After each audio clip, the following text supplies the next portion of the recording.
میں ہوں اور میرے وہ تمام کام ہیں جو میں نے اس دنیا میں انجام دیے ہیں۔ جب قبر میں ہمیں لٹا دیا جاتا ہے تو اس کے بعد اگر کوئی چیز میرے کام آ سکتی ہے تو وہ دو چیزیں ہیں بنیادی طور پر، ایک میری سوچ، میری فکر اور میرا عقیدہ،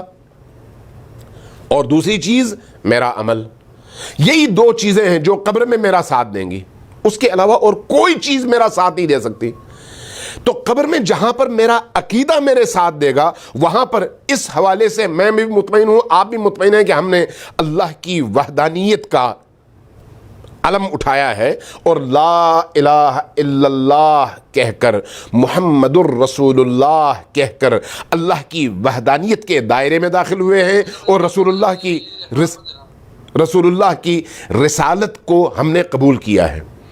اور دوسری طرف علی علیہ السلام کی ولایت کو ہم نے قبول کر کے اپنے دلوں کو نورانی کیا ہے۔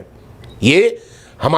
ہمارے عقائد اور ہمارے افکار کا ایک پہلو ہے، اور اس کے اگینسٹ جب ہم نے اللہ کو اپنا وحدہ لا شریک رب مانا، خالق مانا، رسول اللہ کو اللہ کا آخری رسول مانا، امیر المؤمنین علی ابن ابی طالب کو اللہ تبارک و تعالیٰ کے حکم سے نبی کا جانشین اور اپنا ولی، اپنا امام اور زمین پر اللہ کا خلیفہ مانا، تو اس کے بعد آگے عقائد کی راہ میں ہم کامیاب ہیں، کیونکہ یہی ہماری اساس ہے، یہی ہماری بنیاد ہے۔ لیکن دوسری طرف جب اعمال کی بات ہوگی تو قبر میں احادیث ہمیں بتاتی ہیں کہ قبر میں 6 صورتیں سب سے پہلے اندر داخل ہوں گی۔ سب سے پہلے میت دیکھے گا، ان میں سے ایک اس کی نماز ہے، اس کی زکوٰۃ ہے، اس کا حج ہے، اس کا روزہ ہے، اس کا امر بالمعروف ہے، اس کا نہی عن المنکر ہے، یعنی اس کے وہ اعمال جو وہ اس دنیا میں انجام دیتا رہا، وہ تمام اعمال انوار کی شکل میں، نور کی شکل میں قبر میں اس کے پاس ہوں گے۔ اور ان میں جو سب سے نورانی ہوگا، اس سے جب یہ شخص پوچھے گا تو کون ہے، تو وہ کہے گا میں تیرے ولایت کا عقیدہ ہوں، چونکہ میں قبول ہوا تو پھر باقی ساری چیزیں بھی قبول ہیں۔ تو اس لیے یہ دو چیزیں سب سے زیادہ اہم ہیں۔ کون سی؟ ایک عقیدہ، اور دوسرا اس کے بعد عمل۔ عمل کی قبولیت کا دار و مدار عقیدے کی پاکیزگی پر ہے۔ عقیدہ پاک ہے تو عمل قبول ہے، اگر عقیدہ درست ہے تو عمل قبول ہے۔ اس لیے سب سے پہلے عقیدے کو صاف رکھیں، اللہ کی وحدانیت کا اقرار کریں، رسول کی رسالت کا اقرار کریں، علی کی ولایت و امامت و خلافت کا اقرار کریں، یہ ہماری بنیاد ہے۔ اور امیر المؤمنین علی ابن ابی طالب کے بعد ان کے 11 فرزندوں کی ولایت و امامت و خلافت کا اقرار کریں، یہ ہمارے عقائد کی بنیاد ہے۔ اور اس کے بعد پھر اللہم صلی علی محمد وعلی محمد۔ اس کے بعد جو اگلا مرحلہ ہے وہ ہے ہمارے عمل کا۔ ہمارا عمل، یہ عمل آپ کی نیت سے شروع ہوتا ہے اور وہاں تک پہنچتا ہے جہاں پر آپ کے اعضاء، آپ کے جوارح، آپ کے جسم کے مختلف حصوں سے حرکتیں انجام پاتی ہیں۔ یہ جو آپ کے اندر نیت ہے، یہ نیت بھی قبر میں شکل بن کر مجسم ہو کر آپ کے سامنے آتی ہے۔ آپ کی نیت بھی، آپ کی زبان سے نکلنے والا ایک ایک لفظ وہاں پر مجسم ہو کر جسم کی شکل میں آپ کے سامنے آتا ہے۔ آپ کے ذہن میں دوڑنے والا ہر خیال جو شعوری ہو، آپ کا ہر ارادہ جو شعوری ہو، وہ وہاں پر آپ کے سامنے آتا ہے۔ آپ ایک یتیم کے سر پر ہاتھ پھیرتے ہیں محبت کے ساتھ، اس کا دل رکھنے کے لیے، تو آپ کا یہ ہاتھ پھیرنا بھی وہاں پر آپ کے سامنے آتا ہے۔ آپ ایک غریب کو اپنے دروازے پر 2 وقت کا 2 لقموں کی صورت میں کھانا کھلا دیتے ہیں، یہ کھانا وہاں پر مجسم شکل میں آپ کے سامنے آتا ہے۔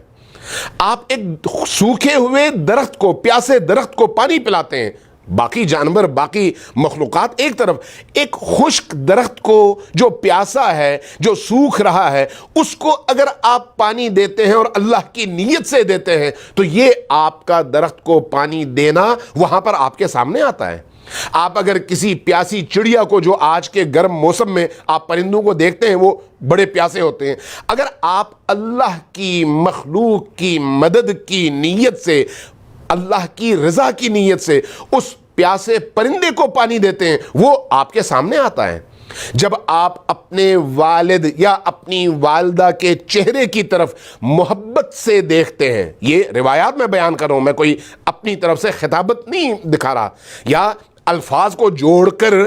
آپ کا وقت نہیں لے رہا، بلکہ میں آپ کو روایات، احادیث کا مفہوم بتا رہا ہوں کہ آپ جب اپنی ماں کا چہرہ محبت کے ساتھ ایک دفعہ دیکھتے ہیں، صرف ایک دفعہ، تو آپ کا یہ ایک دفعہ اپنی والدہ کا چہرہ محبت اور عقیدت سے دیکھنا، وہاں پر ایک قبول شدہ حج کی صورت میں آپ کے سامنے آتا ہے۔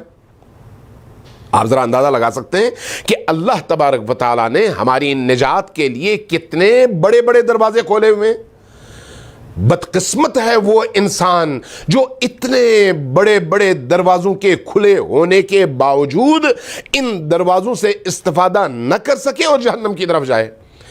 اس لیے قرآن کریم نے کہا فَمَن يَعْمَلْ مِثْقَالَ ذَرَّةٍ خَيْرًا يَرَهُ وَمَن يَعْمَلْ مِثْقَالَ ذَرَّةٍ شَرًّا يَرَهُ۔ مثقال ذرۃ، ذرے کے برابر اگر انسان کوئی نیکی انجام دیتا ہے تو وہ ذرہ برابر نیکی اس دنیا میں جسمانی شکل میں اس کے سامنے آتی ہے، اور وہ ذرہ برابر برائی کسی کی طرف آپ نے ترچھی نگاہوں سے دیکھا،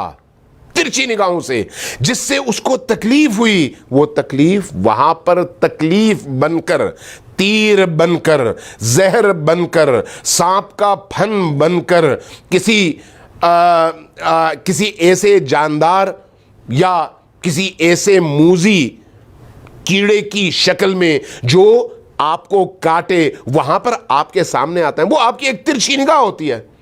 وہ آپ کا ایک ترچھا جملہ ہوتا ہے، وہ آپ کی زبان سے نکلنے والا ایک ایسا جملہ ہوتا ہے جو سامنے والے کے دل کو چیر دیتا ہے۔ صرف یہ ایک جملہ کہنا، یہ ایک جملہ بھی وہاں پر زندہ ہو کر آپ کے سامنے آتا ہے۔